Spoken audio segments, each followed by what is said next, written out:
hello, and welcome to another episode of When She Long Cooks For You, Here's What You Do. I'm Moore. You're familiar with the face. Today we have a very special episode. One thing, we're outside. You guys never see me outside. And another, we're going the vegan route. That's right, we're going vegan. Kyle here is going to send us on that journey. He's going to break it down. He's going to cook some vegan food for us. Kyle, welcome to the show, man. Thank you. Welcome to the show. So what are you going to cook for us? Well, a couple of courses. We're going to start off with some corn. Okay. Some vegans try to actually stay away from corn because it's hard for the body to digest and to process. Yeah. However, it's got a good flavor to it. Yeah. It's a go-to, and it's okay to, sort of loosen up the sort of strict vegan diet sometimes. So corn's a good starting point for the meal today. Got you. We're gonna move into some plantains. Okay. Cannot go wrong with those. Absolutely, man. Yeah. I'm from Spanish Harlem, so you can't go wrong with Harlem. So. Spaha. Okay. Yeah. So we're definitely gonna do plantains in our next course. The burgers that we're gonna cook today. Yeah. Okay. So those are made. Go ahead. I want to hear. With cauliflower. Wow. Right. Wow. Right. So the patties, they're pre-purchased. Okay. They do sell them, many retailers, Whole Foods in particular, right? Mm-hmm. But yeah, they are a cauliflower burger. Okay. There's a sort of a vegan barbecue sauce. So we're very careful about the sauces that we use. Got you. Right. So because some of the sauces will have soybean or some of the oils we try to stick away from. We try to keep a low sugar count. Okay. Generally across the board. I mean, there are certain things that we want to stay away from, like gluten. If we can stay gluten-free as much as possible, that's definitely a goal. So it's all about the microbiome, being able to, heal the inner body. Yeah. And so the foods that you put into your body are a part of that. So as I mentioned, plantains are number 2, but going into the veggie burgers, which are cauliflower. So those are going to be topped with cheese. It's a vegan cheese. It's a seed cheese, Gouda. Okay. Now, Whole Foods 365, they do supply a really good vegan Gouda cheese, which I've used over time, and I think it's got almost that flavor like a traditional cheese, like a milk cheese. But sometimes finding the perfect vegan cheese really makes or breaks the meal. Got you. Let me ask you. Sure. I'm doing the interview right now. I usually save it for the end of the show. Of course. But how long have you been vegan? Okay, so this time around, I started around 2020, about March 2020. So March of 2023 will make 3 years as a vegan this time around. And this is actually not my first time being a vegan. This is actually my 3rd time. Wow. Being vegan. So it's that kind of discipline that you need to. Because you said the 3rd time around. So what happened with that? Discipline is a part of it. I think one of the challenges with veganism is just getting a really firm understanding of what your body needs, right? And so, what do I mean by that? Right. So when we eat red meat or poultry or pork, right? We're eating the nutrients that those animals at 1.8, right? Mm-hmm. And so we're getting a full range of vitamins supplied from this secondary source. Okay. Now, that makes it equally as important when we're going to eat plants and vegetables to find those same vitamins and nutrients in nature. Got you. And I think one of the challenges with veganism is all of the time, you'll see someone that goes into like maybe vegetarianism. They don't go the full route into vegan right away, or they try to do raw vegan, and they think there's not enough options. And they think if I'm just going to do these very few fruits and vegetables every day, I'm good. And then they start to notice deficiencies. And so that was my experience. The first time I went vegan, I was a college student, right? Figuring things out. And the reality of the situation is, there's an investment in health. And so I think, the first time was just kind of feeling it out, and it was actually an extended period of time. My first time was almost as long as this one, about 3 years. Wow. Yeah. Wow. Listen, I know you guys are like, why is the intro so long? When I spoke to Cal on the phone, he educated me in like 15 minutes. I had to get him on the show. But there's one more thing I want to jump in before we let you get down on the grill. Of course. The wood. We discussed the wood, what's going on. You guys can't see it, but you will see it. But like, you're using wood, and the wood is soaked, or how? Just explain that to me. So traditionally, when people do charcoal on the grill, they'll use lighter fluid. A lot of the lighter fluids have chemicals in them. And this is actually a hardwood charcoal. Okay. So it doesn't have any chemicals. It's actually made of natural wood. And in addition to the charcoal that is hardwood, I also will use actual hardwood in the fire. So it's sometimes difficult to control the temperature, but it really gives you that smoky flavor. When you're making a meat equivalent, the smoky signature is like really important. Oh yeah.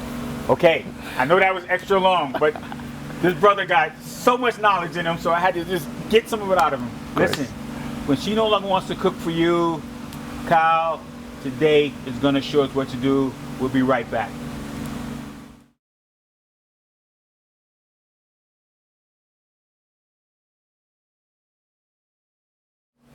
All right, well, one of the things that I did not mention during the intro is that there's an additional course than the ones that we spoke about.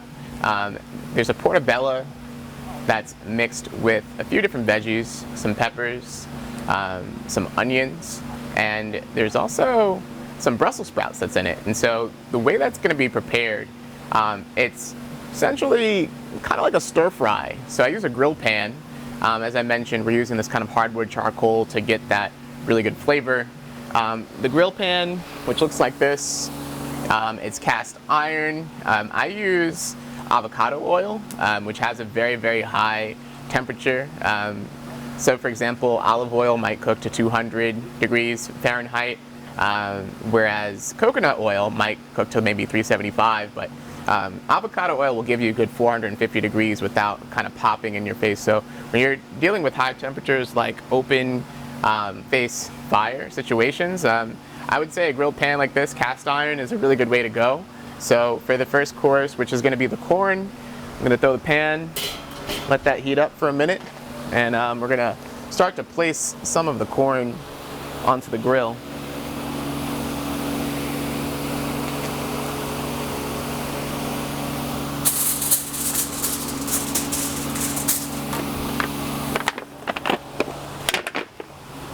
I think I can use tongs for this. This might be the best tool for the job.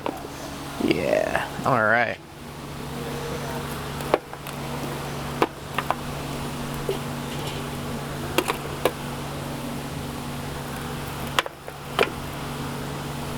And this will cook pretty quickly. The corn, I would say, we'll probably be able to take this off the flame in a good 5 to 10 minutes. And so it's right now not seasoned. Usually, as soon as I take it off the flame, that's when we're gonna add some vegan butter, right? So that's something that we've explored quite a bit, is vegan butter, some vegan butter and salt. And I think those are really the main flavor signatures that are gonna be necessary for the corn. So again, the avocado oil alone is enough to allow the corn to start to cook, and it's totally fine. So this is the first of the items here on the grill.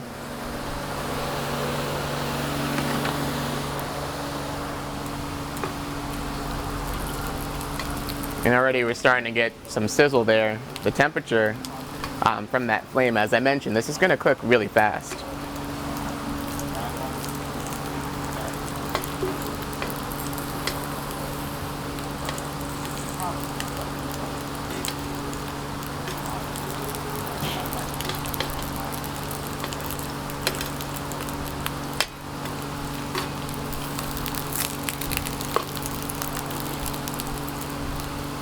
So I'm flipping the corn occasionally just to make sure it doesn't stick to the pan.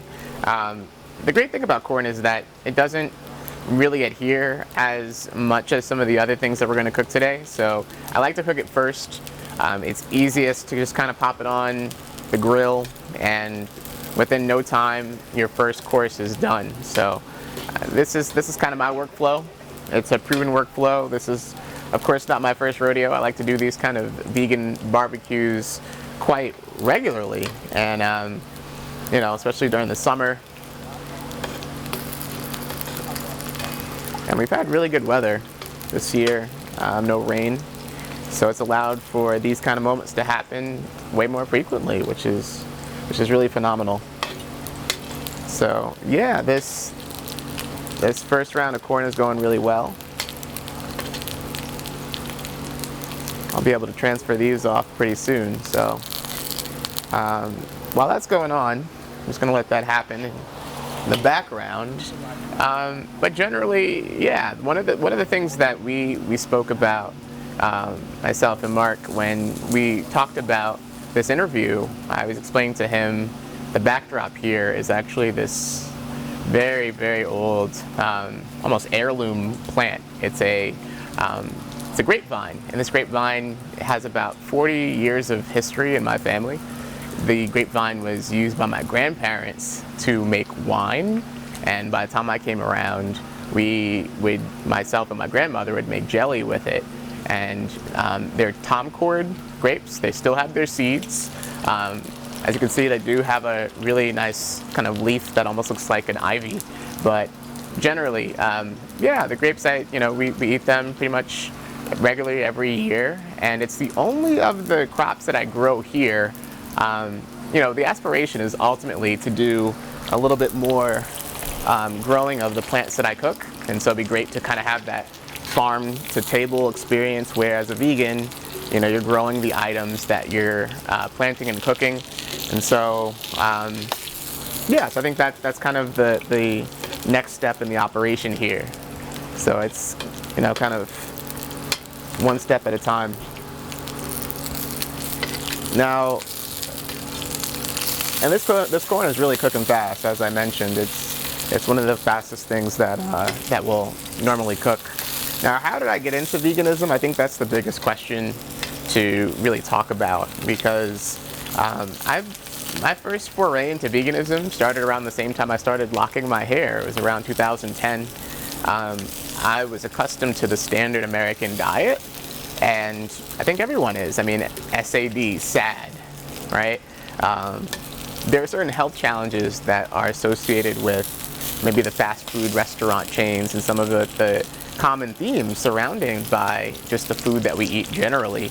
And when I learned that there were certain alternatives to the way that we can prepare our food and how that has implications on our body and on our immune system, I thought, this signed me up. This would be a really great thing for me to foray into. And so I started trying to do as much as I could a raw vegan diet, and it was really a challenge because I found myself hungry all the time, and with plants and veggies alone, I didn't find that I was getting like all the vitamins and nutrients that were necessary. And I kind of talked about that during the intro, in that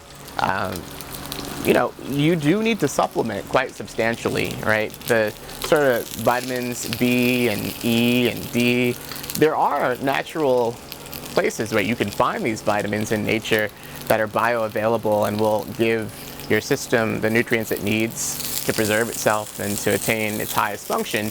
But you have to educate yourself on these things. And if you're not, really consciously aware that by you cutting out meat, by you cutting out dairy, nothing that walks or flies or swims or crawls, all of a sudden you find yourself in a situation where you feel like you have limited options. I think now, again, my third time vegan, I've learned that I do have a lot of options.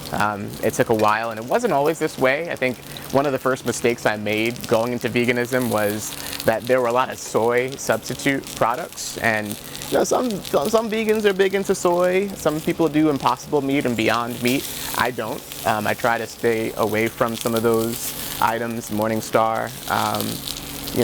It's good because when you're just kind of dipping your toe into that realm of veganism, you're thinking, well, I want that meat flavor, and I want to find a way to, still feel like I'm not missing out. So there are equivalents, but it's harder to say, find a mushroom that has a meat flavor versus finding something that's soy-based. And, why am I demonizing soy? Why am I making it sound like it's so crazy? Well, the body doesn't really digest soy. And although tofu, it's kind of the magic supplement, it's the magic, in between, right?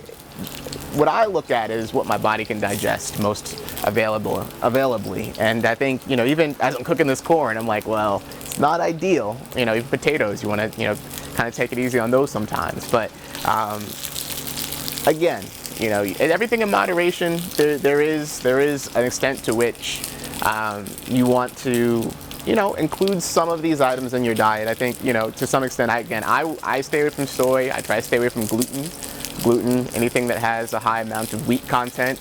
I try to stay low on those. And the reason being is that, you know, what they do is and the corn's almost ready, they cause inflammation in the body, in the joints, in, you know, your gut and your microbiome, which is your second brain, right? And so with that happening, you know, you're not going to be able to perform at peak levels, right? And I think that's the lesson I learned first and second time as vegan, is that, you know, a bag of chips isn't going to cut it, right? It's like, okay, well, you know, when I was vegan the first time, I was a college student, then went into grad school. I remember I was visiting a friend's family in Nigeria. I was in Lagos, Nigeria, one of my favorite trips of all time, visiting this family I'm still very close with. They actually celebrated one of the vegan barbecues that I held last summer. But essentially, when I was there, I realized that where I was in Nigeria, there weren't going to be as many vegan options. Of course, there were fruits and veg, but just out of custom and wanting to try everything, I actually left veganism for the first time during that trip. And when I came back to New York, I was living in the city, just finished grad school, I decided, okay, well, let me just at least take a break. And it wasn't too long. The corn is ready, and I'm going to get back to this story. But yeah, this first round of corn is just about ready.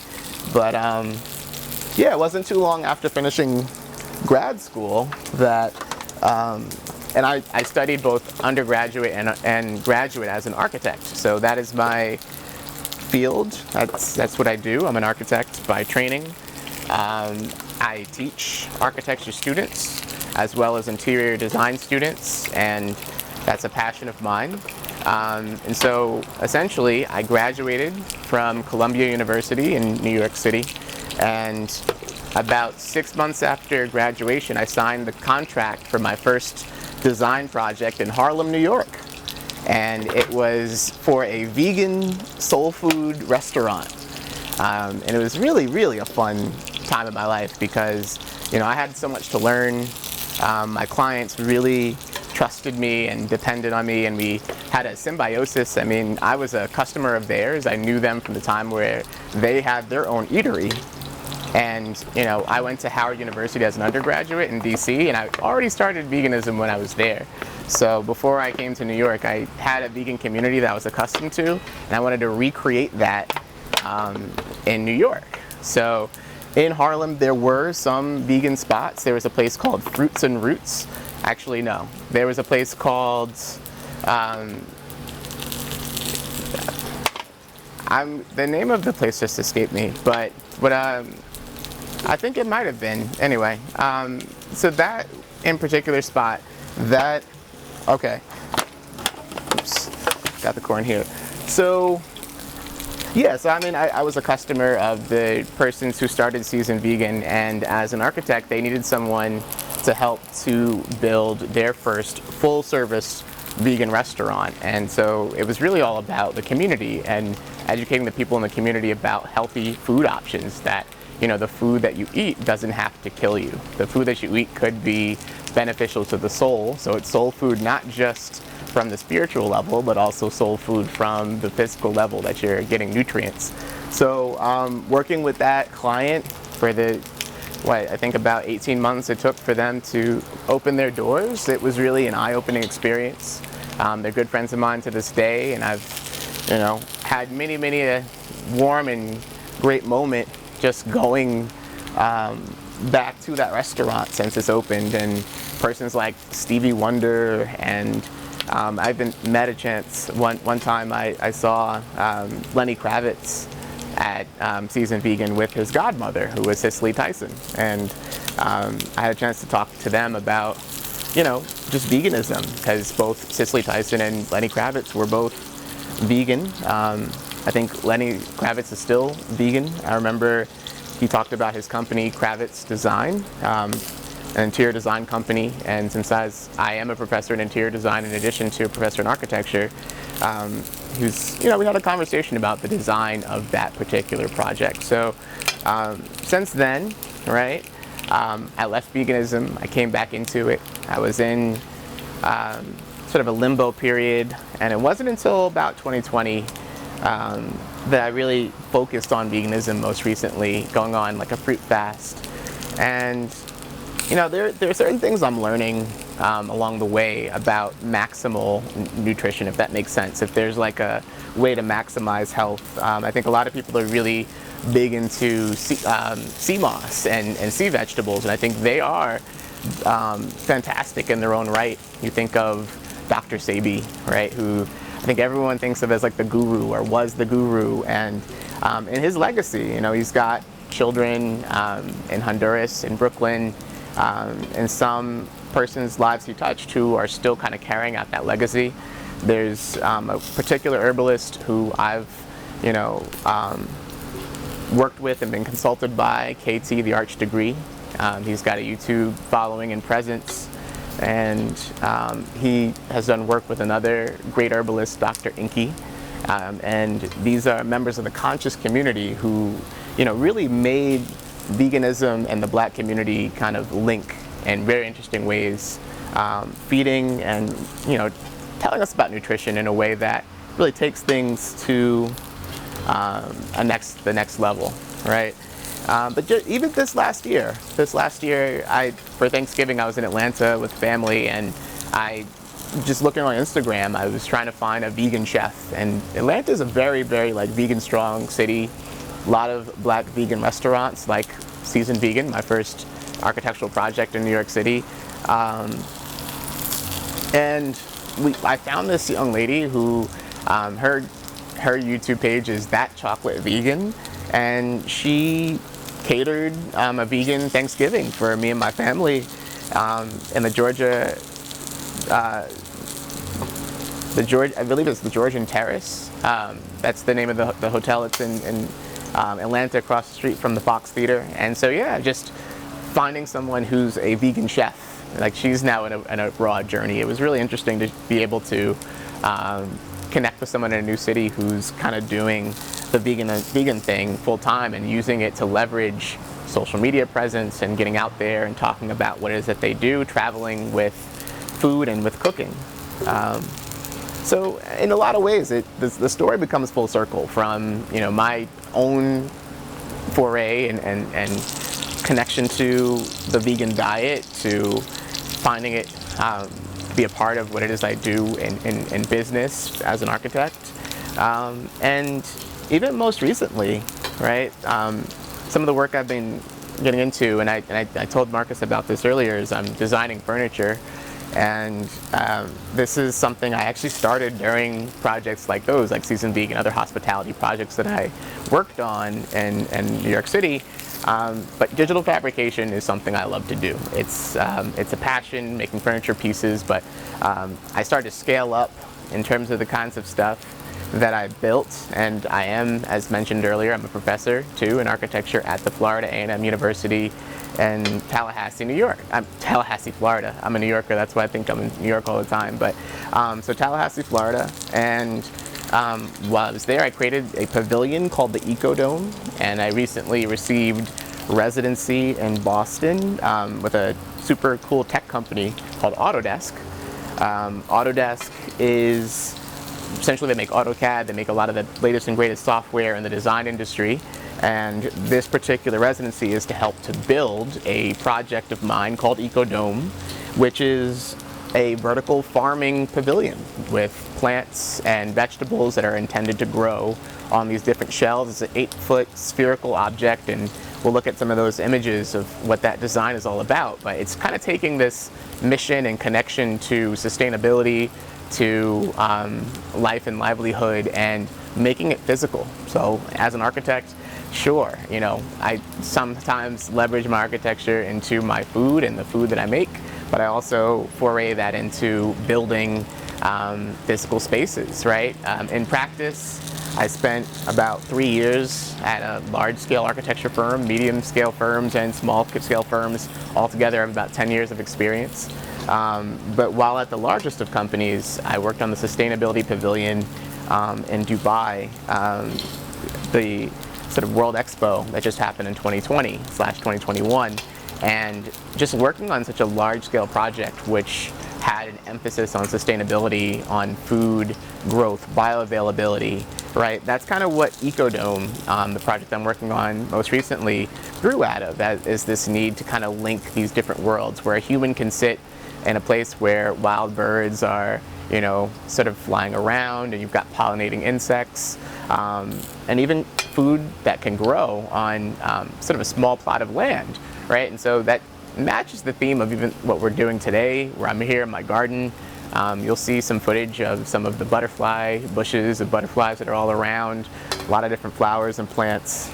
So this whole theme of living and communing with nature, it's a lifestyle, and so I think that's what I would like to connect veganism with. It's not just, you know, some people do veganism because they're like very, very conscious of animals and how animals are treated, and there is value there. I think there's a lot of value in, you know, looking at the environment and how animals are treated, but I think our body is our environment. I think that's the most important thing to focus on. And so that's my entry into a life and lifestyle that thinks maybe plants and vegetables are my first priority, and maybe not so much, you know, some of the things that walk, swim, fly, and crawl.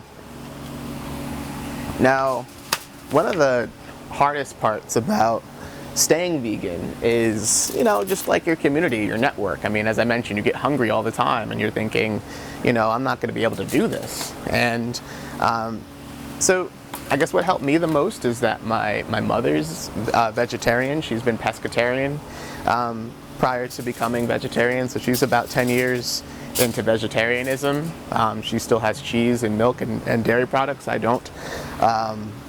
But my girlfriend, she is also vegan with me, so we made the decision to go vegan together, as I mentioned, in 2020, so we're kind of accountable to each other in that way, which is amazing.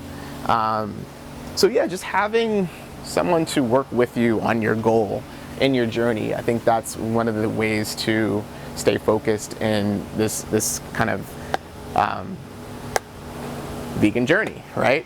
Because there is such thing as just getting frustrated or feeling like I can't do it, especially if you're trying to go like super raw vegan. Or what I'm doing again, I'm just putting some garlic and onions to start to caramelize the pan before I start to put the plantains down.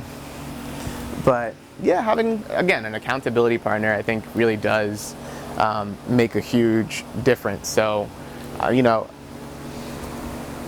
in terms of food and culture, you know, my background on my mom's side is from the South, from Georgia, from South Carolina, some Geechee culture, some North Carolina as well. But on my dad's side, everyone's from Jamaica, so I've got that sort of Caribbean background as well.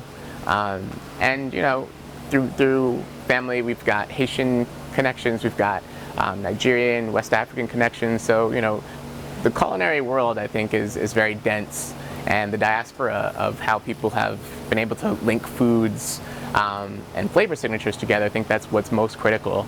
And so the next item I'm going to throw on the grill is actually plantains, as I mentioned before, which does have a very Caribbean flair to it. Again, very much so vegan, you know, healthy option, and a very inexpensive one, I must say. And so we'll throw the plantains now on the grill. As you see, I put some garlic with it, which is a little atypical, but I think it will help to balance it out. I might even throw some onions in there as well. So let's throw these plantains on, and these also cook very, very quickly. So I'm gonna have to basically take these off just as soon as I put them on the grill pan.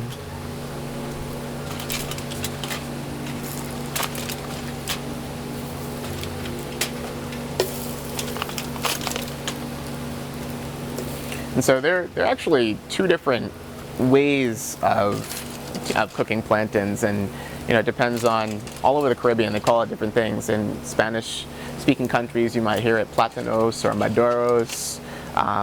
The green plantains, when they're cooked, they're called tostones. But in Jamaican culture, yeah, there are a lot of recipes that call for green bananas being boiled. But when you fry them on the skillet, yeah, essentially you fry them twice, and that's kind of what creates that more kind of full flavor, almost like savory taste. That's the green bananas, but the yellow plantains, I should say, the yellow plantains have a sweeter flavor signature to them. So those are sort of the two different ways of cooking plantains. And yeah, I'm so glad that I ended up using the avocado oil. As I've mentioned, I will sometimes use coconut oil, which doesn't have as high of a heating point. I don't use olive oil because there'd be just everything popping all over the place right now. So I think I made the right choice in terms of oil, but I'm running out of space in the grill pan or this skillet. So I'm gonna start to move around and maybe even flip. Got this spatula here. Start to flip some of these plantains. So not quite cooked yet. So we still have a good temperature. Once that log that is underneath the pan, once that ignites, it's going to start to get a lot hotter, and I'm going to have to really cook more efficiently. But we've got time, which is great. Time is on our side. So yeah, this is just one of the factors to consider when you're on an open flame, that modulating the temperature becomes a portion of what you have to do and keep track of. As you can see, I've got my fan hooked up here because sometimes, with the open flame you get a lot of smoke. But that smoky flavor, I think, is what's intended in the food. Okay. So the plantain should be coming along pretty nicely. Usually with plantains, you're not going to let them cook for more than 2 to 3 minutes on each side. As I mentioned, I do have a really low temperature with the flame at the present moment. If that changes, I would have to take these off a lot sooner, but I've got the freedom and flexibility to flip these with ease. So we're in good shape.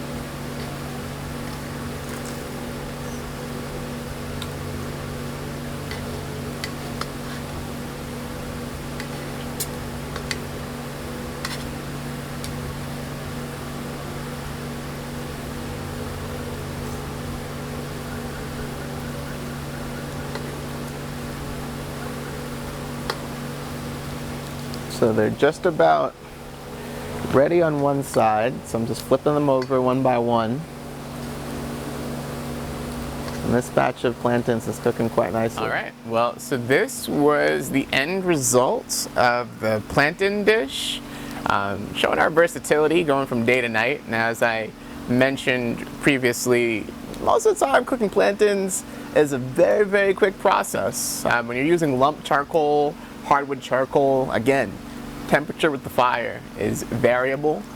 You get that flavor, but sometimes when you want to actually start up, you start with a lower temperature. So I was very intentional about starting with the corn, which really is kind of a low temperature kind of a food to cook. Same thing with plantains, but we're about to pop into our next food item here. And so, as you'll see, already on the grill, what I did here is I started to caramelize some garlic, onions, a little bit of ginger, and a few peppers. And so this is a stir fry. The primary ingredient of the stir fry is portobello mushrooms. And so we've mixed the portobellos in here with some Brussels sprouts, some other peppers, and so I'm gonna kind of pour that in there. I marinated these with a mango sauce / salsa that we really enjoy, and so I think that's really gonna bring this entire flavor signature together.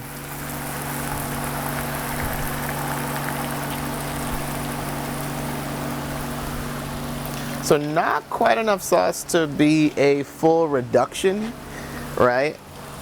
Which is why I kind of compare this more to like a stir fry. But just kind of get the rest of this contents out here onto the grill. Let me just switch hands here. Okay.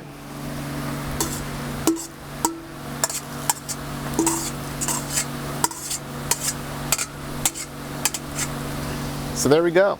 All right, so this will cook for a good 15 to 20 minutes. I now have a pretty good temperature going. The fire is hot. The log that's here, the hardwood is actually also it's caught. So once you have a real true flame, you're gonna be able to cook everything pretty quickly. But with the stir fry, there's enough oil in there, and as I mentioned, there's the mango salsa. It's gonna kind of allow it to do almost like a reduction, but given the heat and the temperature here, we might actually be able to cook it a little bit faster. So that's what we see here. So while we're waiting on this to cook, yeah, let's pick up on some of the conversations we were having in our previous take. So yeah, so as I mentioned, I am an architect. This is, my passion, the field of design, and so in recent years, I've actually forayed into more business opportunities very similar to restaurants like Seasoned Vegan. Harlem in particular has been kind of my launching pad, especially someone who went to grad school at Columbia, where Harlem was in my backyard. And having lived there for 10 years, I got a chance to really get a sense of the culture and the sort of business environment there. And so you've got some great institutions, the Harlem Business Alliance, the Marcus Garvey Park Alliance, the Mount Morris Park Community Improvement Association. And among the time that I've spent there are other restaurants that I've been involved in, not all vegan, right? So there's a restaurant called Archer and Goat, which is on Lenox Avenue, and I was working with a design firm at the time, and the clients were Sagittarius and Capricorn, and so that's where the Archer and Goat name came from. And so actually the client for that project was really the developer for the building of the facade that we did. It's a landmark district. The Mount Morris community is in a landmark district, or a lot of it is in Harlem. And so first, the work was to do some of the interior renovations for some of the residential units.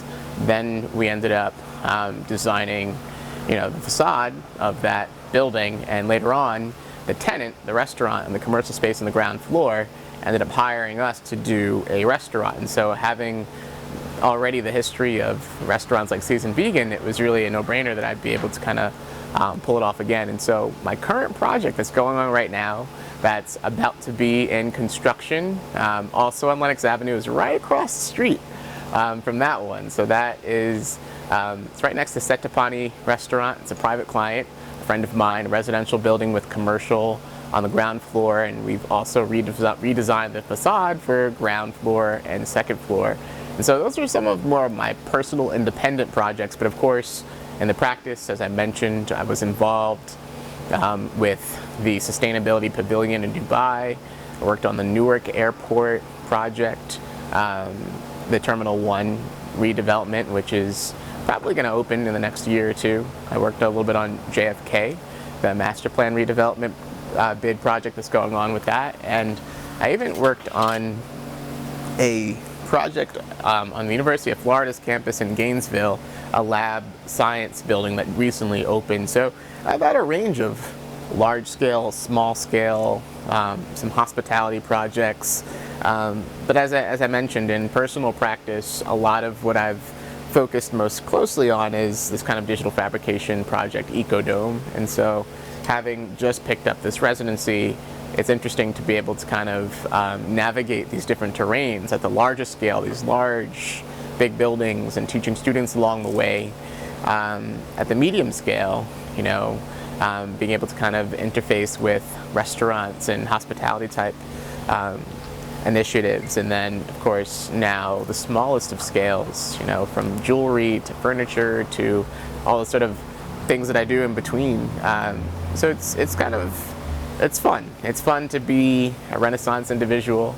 I think Harlem as a launching pad has been, it's been great because it's branded, and so I think the time that I spent living in that community, and now I guess since I'm teaching in Tallahassee, I'm a bit removed, right? And even geographically now, I'm on Long Island.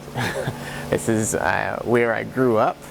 And so I actually didn't really talk much about that other than the grapes and the sort of 40-year old grapevine that's behind me. So the house that we're currently filming at, this is a home that my great-grandfather purchased back in 1957.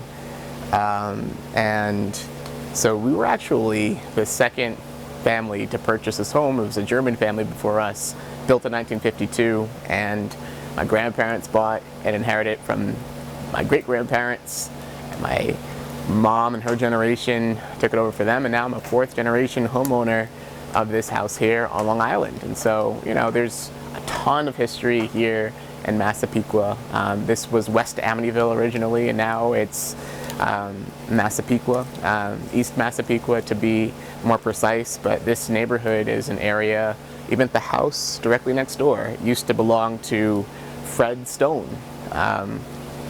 a famous vaudeville actor from the 1920s. And the other house that's also across the street belonged to Will Rogers, one of several of their houses. So these weren't their primary residences, but and then in sort of the same general vicinity, there was a home owned by Annie Oakley, the gunslinger that a lot of people know about. So between the three of them, Fred Stone, who was the original Tin Man, and the Wizard of Oz, right?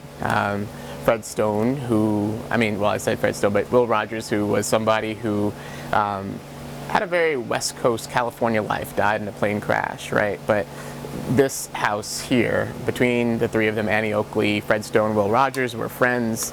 They loved the experience of riding their horses, gunslinging, wrangling cattle, and so that's kind of the history of this neighborhood. So it's a very agrarian culture and community, and so it's, by no accident. We growing up here, I grew between my mom and grandparents, tomatoes and strawberries and a lot of great crops. Cabbage would grow really well, and we're right here on the water. Actually, it's a house that is on a creek, the Narascatuck Creek. It's a canal that leads to the Great South Bay and the Atlantic Ocean, and so yeah. It's such an interesting history to kind of look at what this was, going back from the 20s to a time in maybe the 60s and 70s where more black families started to kind of move into this neighborhood. And that's the connection that I have with Marcus, is through a friend whose family also came into this community in the 60s and 70s. And so there's a long history that continues to this day of black home ownership and not transdisciplinary, but multi-generational wealth. So all this to say, health is wealth. And so with veganism, it's not just about, I think a lot of people say veganism is expensive, and it is, right? You're constantly going to Whole Foods and trying to find these substitutes in your diet. But your body is your environment, and your ability to nourish yourself, that is in many ways wealth.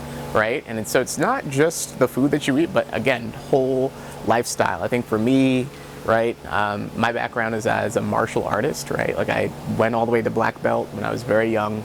I got back into martial arts very recently between boxing and kickboxing. I've been training in Muay Thai, which is a Thai style of fighting, and I'm interested in Brazilian Jiu-Jitsu. My background is in karate. So I train about 5 days a week during the school year as a professor at FAMU in Tallahassee, as I mentioned.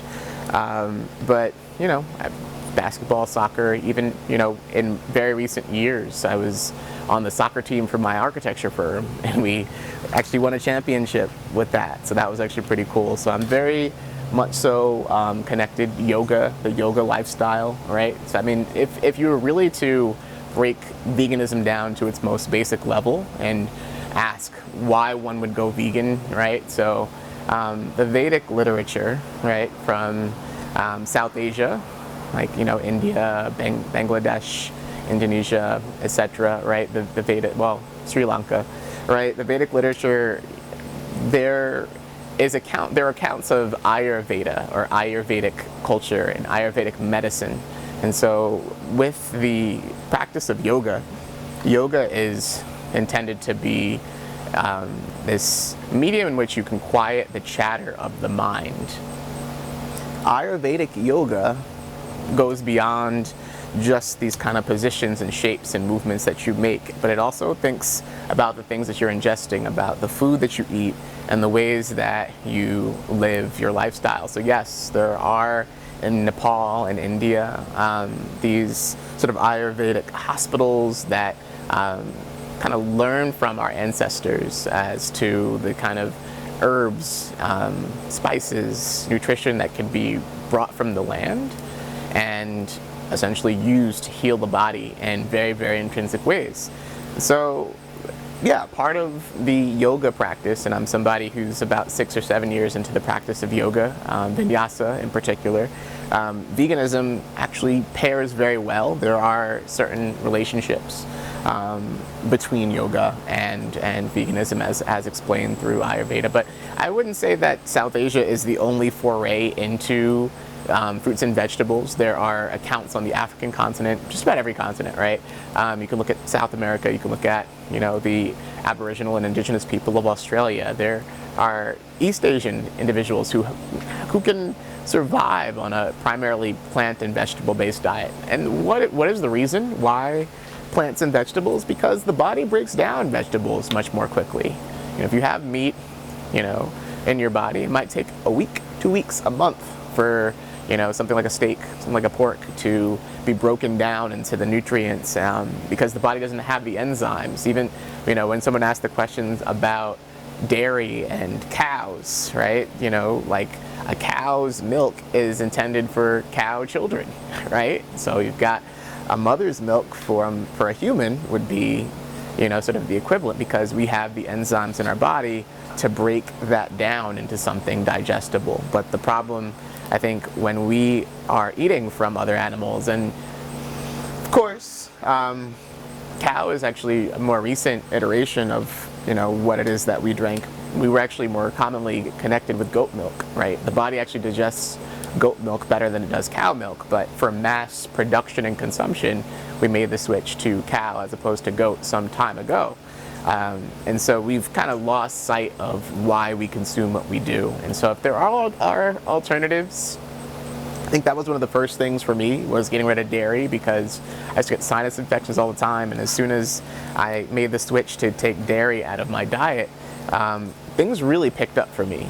And, in terms of my health, so as I mentioned, I am someone who trains very regularly. I'm constantly running, as I mentioned, soccer. There was a basketball team at one point, yoga, all these physical activities. I recover so quickly. Another sort of architecture story is when I started to work at firms, again, medium-scale firm, small-scale firm, one of the first projects that I landed on in a company was to do a series of CrossFit gyms, right?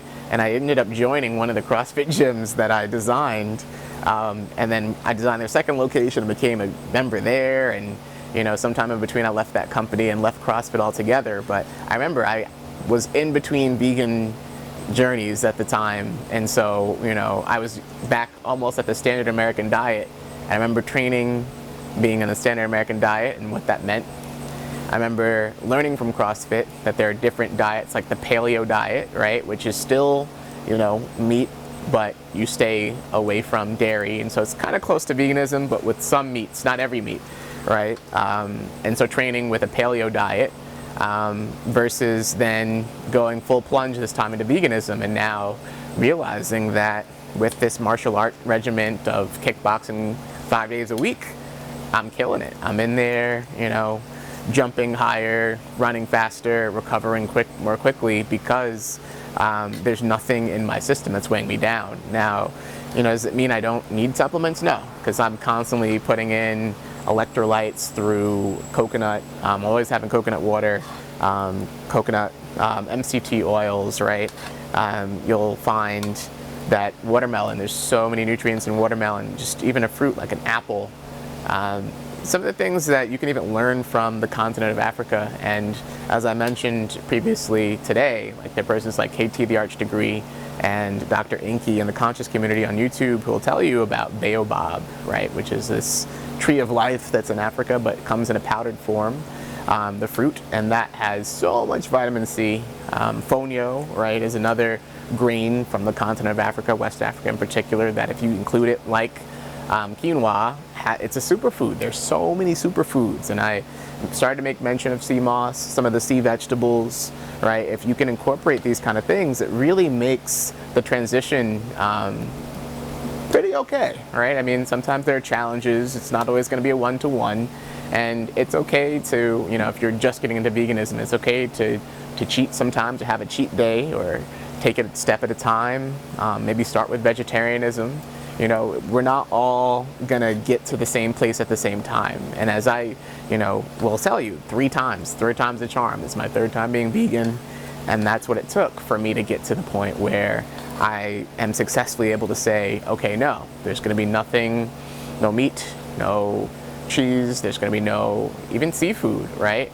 I think the hardest part is starting to visit family members who are not vegan, because it's like, okay, well, they don't eat what I eat, so are they going to respect my wishes? Are they going to be able to, coagulate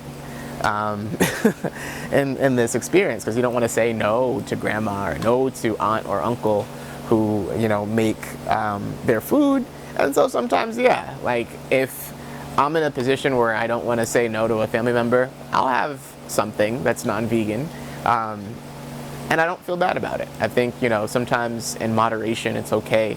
But if majority of your diet and your body says it's okay, and you can find yourself back into a nutritional situation soon after having something that doesn't connect with your diet, yeah, you again, it's not the worst thing in the world to sometimes deviate from what's normal. Hydration, right? I think that's one thing I just want to stress, is that our body needs almost a gallon of water every day. Like we're 70 to 80% water. There are all different types of water, spring water, hydrogen, molecular hydrogen water, which I've gotten into. Some people talk about alkaline.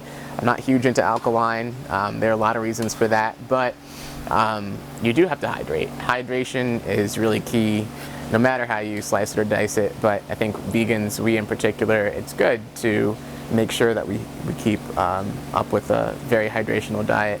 But while we're on this subject, I did want to make mention of the fact that I have an aunt, and both of my grandmothers are true culinary artists, and I think that's where these flavors and seasonings come from. But on my mom's side, as I mentioned, the southern roots from Georgia and South Carolina, and the great foods that have come from that tradition of the Black indigenous individuals of America and the Americas. But on my Caribbean side, my aunt, my dad's sister, has her own food blog called Love of Yum. And so definitely want to shout out to her. I've made a lot of shout outs tonight, as I mentioned. Seasoned Vegan being the first of the restaurants that I built in Harlem. Always definitely a backbone in my own vegan search as I, come up with recipes and ideas I learn from my clients. That chocolate vegan who hosted my Thanksgiving, she was our chef this year of a vegan Thanksgiving in Atlanta, Georgia, and so that was definitely a good connect. Now that I'm in Tallahassee, there is a amazing vegan restaurant called Hemplade Vegan Cafe, and so I eat their food all the time. Again, no soy, very creative with their recipes. And so, there's a community. You can find vegan festivals all the time. You can look online and get, caught up with the latest and greatest. And you can't be a fanatic. You're not going to be perfect at it. I think every time around is going to be a little bit different. But, I think there are resources out there. There are people that can reach out to you. There are communities that you can be connected with to keep you accountable if this is something you're very seriously taking into consideration for yourself and making that jump, making that decision that this is what you want for you and your loved ones and your family. And I will say that in terms of just how I feel younger. I don't sort of age as quickly as I would otherwise, and I think that's a wonderful thing. I feel sharp. I feel like there are a ton of reasons why my having gone vegan was a really, really good choice, even this now third time. And we'll be right back. What barbecue would be complete without burgers? I don't think any would be. Some say, okay, hot dogs, but the staples of barbecues are hot dogs and hamburgers. And my friends, when they show up to my barbecues and I tell them that everything's vegan, the first reaction is always shock and surprise, because they're thinking, oh my gosh, I'm gonna be hungry, I'm gonna leave this meal and not be nourished, not feel satisfied, not feel full. And they're shocked and appalled that sometimes I'm out here grilling, starting at like 3 or 4 o'clock and go on till 1 a.m. because there's so many options. You can do skewers, you can do, as I showed you guys, stir fry. There are a lot of things. I mean, if you have skillet, you can, do just about all the things that you could do, or a version of it, some sort of alternative using this method of using plants and vegetables. So, yes, it's possible to do a vegan barbecue, and I think you see here that that's what we're accomplishing. And so this last dish here will be the burgers, as mentioned. These are cauliflower burgers, and there's so many options with veggie burgers, right? Some people get into the Beyond burgers, and some people the Impossible burgers, and they're just not my cup of tea. I haven't really forayed into those two. There are some really good ones. I've made my own veggie burgers before. I've made black bean burgers. It's not the hardest thing in the world, but sometimes buying patties that are pre-assembled is pretty nice, right? So I value some of the items that you find in the store, some of the packaged veggie burgers. Whole Foods, Lidl, Trader Joe's will have a lot of options, but again, I'm always looking for, does it contain wheat? Does it contain eggs? Does it contain soy? Does it contain milk? Right? These are my buzzwords. If I see those things on the label, I try to stay away, right? And most veggie burgers will contain some combination of these things. So just do your own research.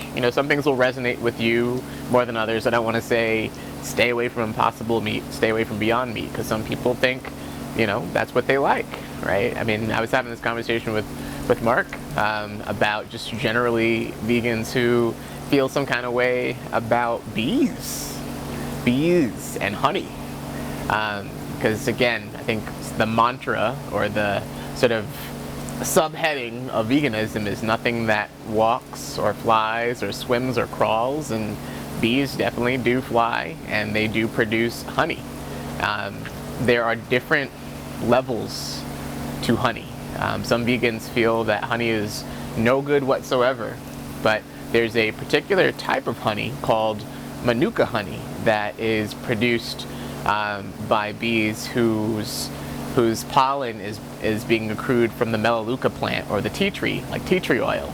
And so due to the fact that they're pollinating with the tea tree plant, the Melaleuca plant, the type of honey that they produce, Manuka honey, is very, very rich in antioxidants. You can put it on cuts and bruises, and you can ingest it. So, if there were to be a route, and I'm not big on honey myself, in fact, I've got family members who are allergic to honey, but if there were, a direction to go in terms of including some honey, Manuka honey, I mean, they do sell it at Whole Foods, and there are levels to even that, right? So there are certain qualifications to what a high quality honey would be. And that's just one example among many. Some people get into the kombucha thing. Fermented foods, right? Prebiotics and probiotics. They're all important. I don't do kombucha anymore. There was a time where I felt that fermented foods were very good for you. However, there are negative implications to certain fermented foods. Kimchi. Some people will include kimchi in their diet. Kimchi is fantastic. It tastes great. These burgers are cooking really fast. I gotta pick them up. But yeah, sometimes fermented foods, the reason why we ferment foods is because of their prebiotic and probiotic qualities. But there are intricacies to how we can ingest and break down these elements. And so I guess the problem with kombucha isn't so much about kombucha itself, it's about the industry. Because, if you look at the etymology of the word kombucha, kombu is a type of seaweed, the kombu seaweed, and the most traditional application of kombucha was made with the fermentation of this, particular seaweed. But over time, due to cutting costs and mass production, the sort of activation of kombucha strayed away from the kombu seaweed and just became wheat and sugar and yeast, which wreak havoc on the body somehow, right? And so what I'm learning is that, again, there are levels to this thing. So I don't do kombucha, even though it's a very popular industry. You go to Whole Foods, there's a whole aisle just on that. We already had the conversation about what types of water, right? I'm not really big into alkaline, and as I mentioned, Dr. Sebi has always been an inspiration. It was sad that he, kind of passed too soon. But yeah, the legacy of Dr. Sebi through KT the Arch degree and through Dr. Inky and the work that they do, producing all types of herbs. I've tried a lot of their stuff over the years and just learned from these master herbalists, and it's just important. Now as a vegan, these are persons who are also vegan in their journey. Ma Pill, right, KT's mom, and Red Pill and Blue Pill's mother, who has her sort of operation in Atlanta. There are these certain communities that have really produced some fantastic results in educating people about how to eat to live, right? And not just live to eat. I think if we can all just think about what we consume and be very, very mindful about what we partake, I think we can do a lot to help ourselves, help each other, help the environment. And I think a funny thing is, this is coming from a young man who got his hunting license at age 12, right? So again, I did have a standard American diet before all of this, and fast food was a friend of mine, and I noticed in many ways how my body wasn't taking too kindly to some of the things that I, grew up loving. And so I had to find a way to still hit them flavor signatures and nourish myself, right? Have enough energy. I'm just putting some vegan cheese, the Gouda cheese that I referred to earlier, on top of the first batch of burgers. But yeah, find ways to nourish myself that wouldn't require me to continue in the standard American diet strategy. So, with this first iteration or first round of veggie burgers, what we're gonna do is we're probably gonna have the burgers with the plantains that we made earlier. The corn, people have already started to enjoy the corn, but that's a nice sort of side dish. And there was a guacamole that we actually made before all of this with avocado and cilantro, and so that's actually something really nice to put on top of the burger. Now, I personally will put the guacamole and the plantains on the burgers, and what came out really well was the stir fry. I've been hearing some feedback from everybody here that the portobello stir fry really landed. So yeah, excited that this last dish is coming along. You know, in just a few moments we'll pull the first set of burgers off the grill pan here. We've had a lot that we've journeyed with and talked about through this conversation, but I think the common theme here is that it is possible to, you know, have a good barbecue, have a good time with your friends, and eat healthy, have vegan celebrations, have celebrations that are plant-based, vegetable-based. You know, I think there are some stigma associated with, you know, some things that we're hearing from like the UN and from, you know, sort of the sustainable agenda, which is, you know, you're going to eat bugs. No, I don't think that's necessary. I think there's a way for us to have more plants and veg in our diet, even if we don't go all the way vegan. Even if it's vegetarian, if it's pescatarian, if it's, you know, they're fruitarians, they're breatharians. I don't even know if that really is a thing, but there are people who claim to live on nothing but, you know, breathing alone. But it's good, like fasting. Intermittent fasting is very important if we can incorporate fasting into what it is that we do. These are all ways to reset the metabolism, because our microbiome, that is our second brain. And the more that we're able to program the body to, you know, perform the way that's most optimal, right? We, the people with melanin, right? That in and of itself, carbon and its scientific values, you know, it's like, some people say that it's like we have the Bentley, but we gotta fuel it up with the right kind of fuel.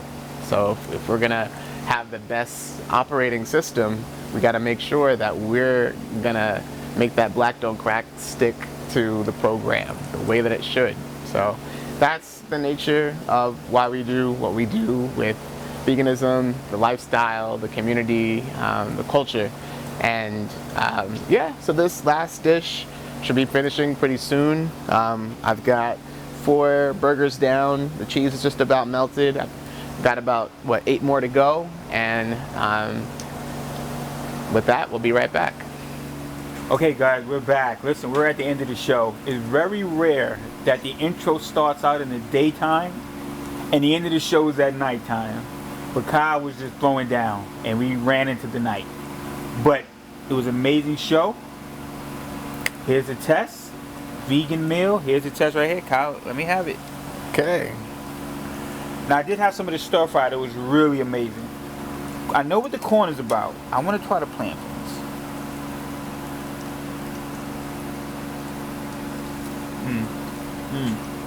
Yeah. One more. One more. Dip it in there. Yeah. Now, I'm eating my mouth full. My sister told me never to do that. It's cauliflower burger.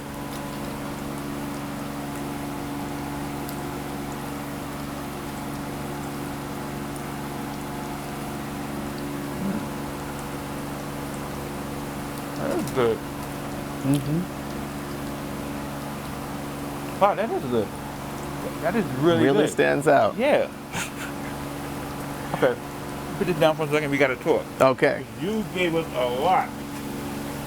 And I appreciate you. That is really good. Wow. Okay. Let's talk about some of the things that you mentioned. Okay. Now, and you mentioned a lot. This is probably this probably was the most informative show I ever produced. Well, thank you. Thank you very much. Yeah. I do some reading. I read a little bit of everything, but I read how they were saying like the best route to go was a plant-based diet. And it was kind of even leaning trying to say that like red meat is kind of the causes of some cancers in the body. Sure. What do you think of that? Yeah, that's pretty accurate. So I mean, we did talk about this a little bit earlier on today. One thing to really pay attention to is the large and small intestine, the colon, right? And so this is the body part where a lot of things go on. And the way that we have, you know, millions and billions of cells in the body, we have trillions of suborganisms in the microbiome, right? And so, you know, when you're having a meat, for example, red meat in particular, you know, it takes a very long time for the body to break that down because we don't have the enzymes necessary. Most, you know, carnivorous animals, they'll have a very small intestine, that's it. Okay.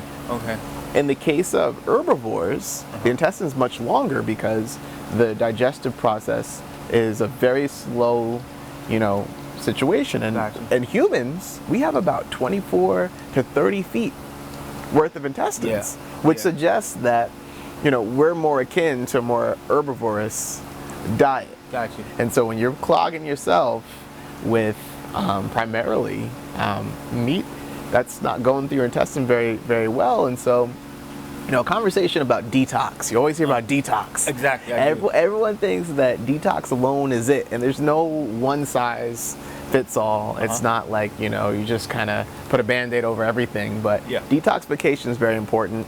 You know, I've looked into colonics. I've done colonics enemas, the things that kind of help to clear the colon.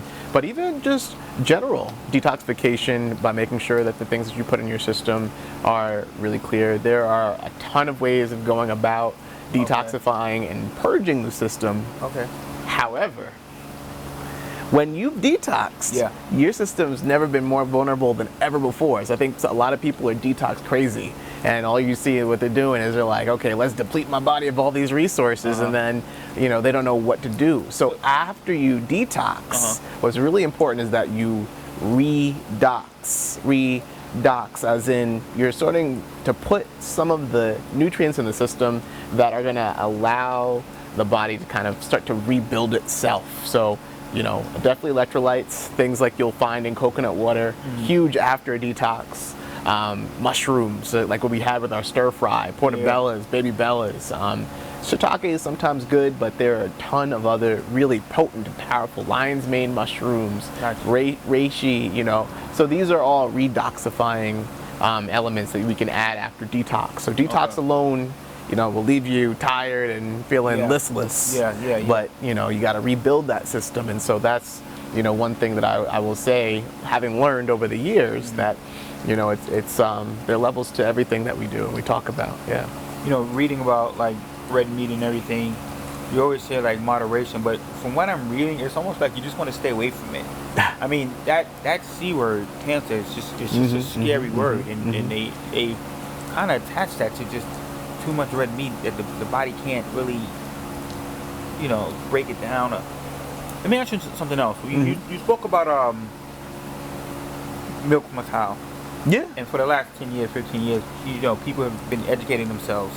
You know, people have been having things going on with them, and once they get off of milk, they see those issues going away. All right, I don't do milk, but I do almond milk. Is that kind of good, or what do you think about that? I mean, there are a lot of different options in that capacity, in that regard. I've actually made my own almond milk before, which is a process. And but they're over the years, you know, I mean, what we see packaged primarily is they'll take one almond and like slice it infinitesimally, and then you know, water it down, and that's your almond milk. But there's macadamia milk, there's cashew milk that in many cases are more concentrated hemp milk.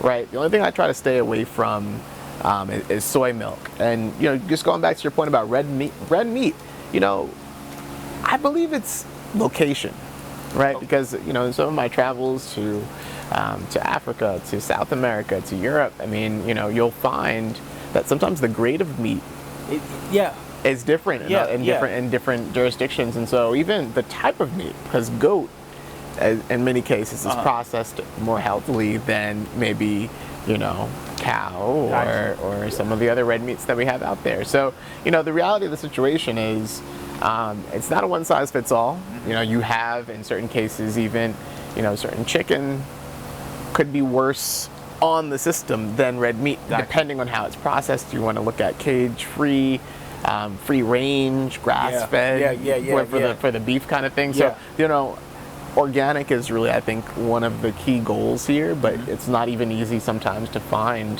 perfect organic sources. So we try our best, but if we know, the kind of words that we're using in this conversation, it helps as a kind of a guideline, a crash course to get us into living our best well self. Okay. Yeah. You probably mentioned this already because you informed us on a lot of stuff. All right. What do you say to a person in their 50s? They come to you, Kyle, I want to do vegan. How do I start? Yeah. How do I start? That's a great question, and I think there are many answers. I don't think there's one answer that fits it for everybody. I would say, a good start is a 7-day fast, fruit fast. Okay. And so when people think fast, they think, okay, that means I'm not eating at all. I'm starving myself, and that's really not what fasting is in its traditional sense. Fasting is abstaining from certain things from your system, from your body. I've gone on water fasts where, one of the things that you do is you make sure you hydrate for the first thing in the morning, that before any meal, you're having a certain amount of ounces of fluids, of liquids, right? In a fruit fast, you might make sure that in the first, portion of your day, you're having a certain percentage of fruit, berries, in your system that are gonna, again, redox. So it's not just about not eating, but it's about making sure that during certain times of day, you finish eating by about 7. You don't want to be, causing havoc on the system by eating too late at night, eating at 10, 11 o'clock at night.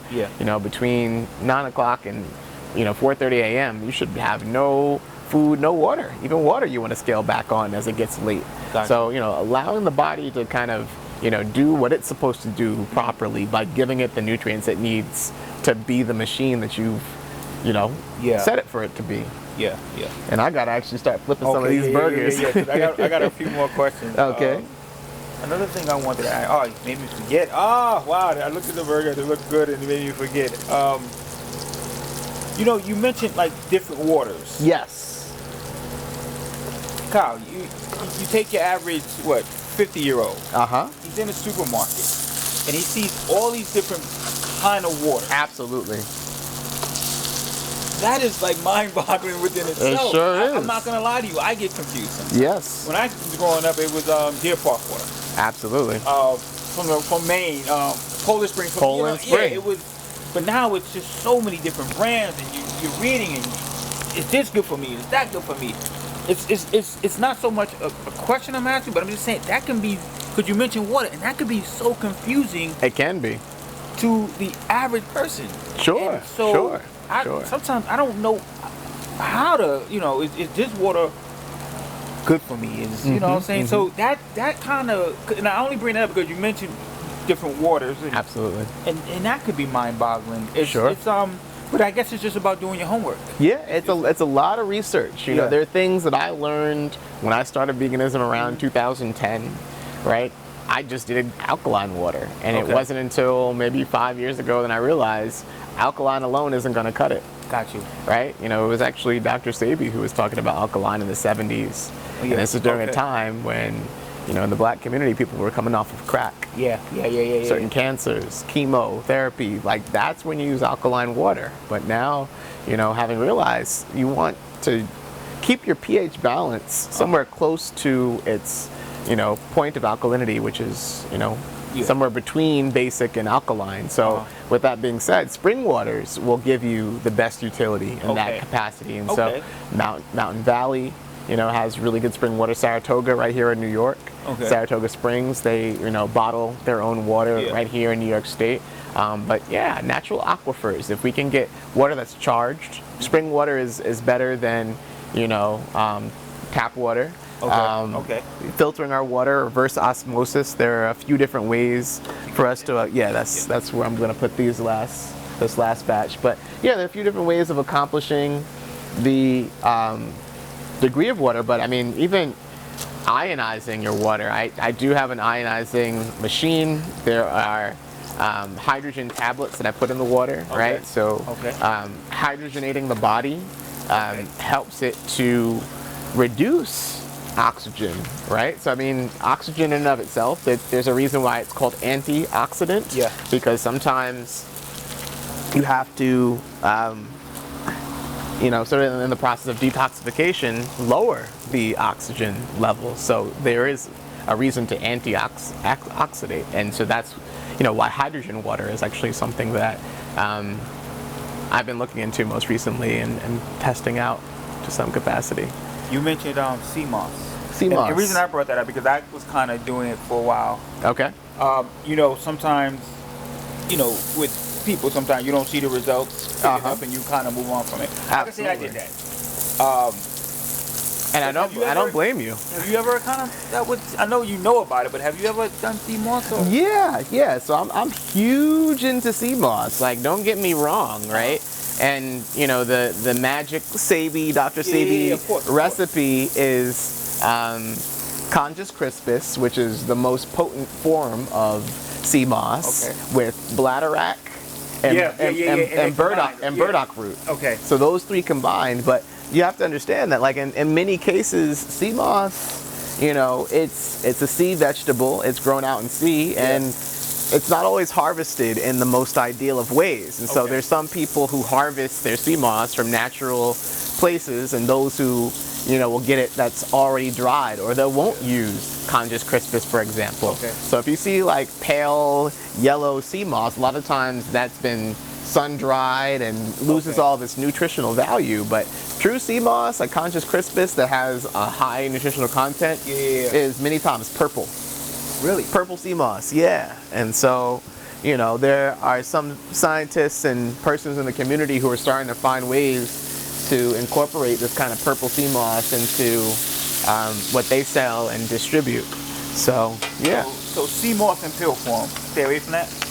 No, I wouldn't say stay away from it. I mean, anything that you could do to put these nutrients in the body is a good thing, because you can powderize sea moss very well. In fact, I've taken a powdered version of sea moss, that combination of bladderwrack and burdock root, which is totally fine. So having some in your diet versus having none in your diet, it's better to have, at least try it. Yeah. At least try it.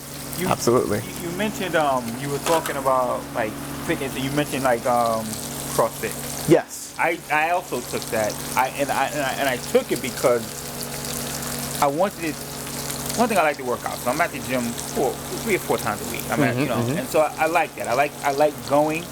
I'm the guy in the gym 7 o'clock in the morning. I'm the guy in the gym when you go on vacation to Jamaica. I'm looking in the resort. Where's the gym at? Absolutely. So I'm that guy. Okay. I did CrossFit because I wanted to see taking my body. I called it to the next level. But I didn't enjoy it. I didn't enjoy going. I didn't enjoy it while I was there, and I didn't like the way I felt when I left. So I kind of did it for 4 months and I left. It's not easy. It's not easy, and it pushes the body to the point it's a little scary. It's scary. It's a little scary. That's a good way to describe CrossFit. There's a scare factor. Yeah, it was, because and the thing with me, like, I have an enlarged heart. Okay. And so I found myself working out. It's like when they would come on, walk 10 more seconds, and that 10 seconds. Well, what I'm trying to say, what was scary to me is that in 10 seconds I had no more to give. Right. And I've never pushed my body to the point I've had no more to give. Yeah. And that's just a little scary to me.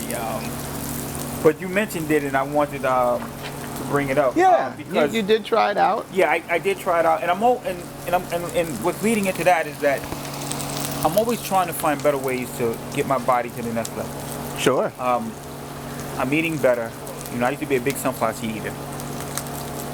Working out, but I'm doing the sunflower seeds, and that's keeping the salt levels phenomenally high. Absolutely. Yeah, and I was doing the big bag, and so yeah.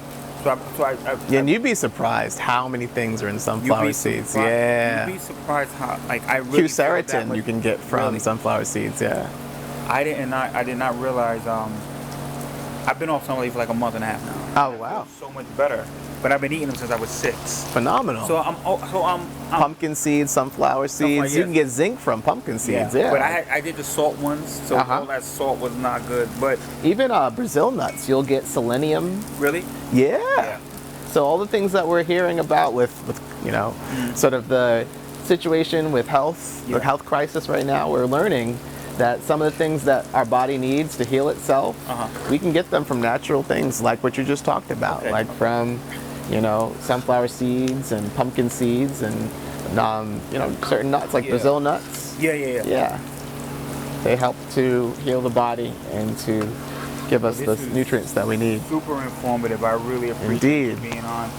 And your coworker Ryan has joined us. I see him on camera. The backyard is phenomenal. Thank you so much. A butterfly bush. Yeah. You got grapes along here. I do have the grapes. It's a garden party. Yeah, it really is. It's a garden party and a barbecue. And so, I really appreciate you. I really appreciate you being on. You really educated us, and I just appreciate. I gotta go over there and thank Ryan for connecting us. Absolutely. But listen, when she no longer cooks for you, when she no longer wants to cook for you, Kyle today showed us what to do. He did his thing. He educated us on vegan, eating better, and a whole lot of other stuff. Like I said, we started out in the daytime, we're ending at night, so you know this episode was pretty long, but it was also super informative. So I really appreciate you, and thank you for being on. All right. And we're gonna call it a night. You guys have a good night. We're out of here. Take care.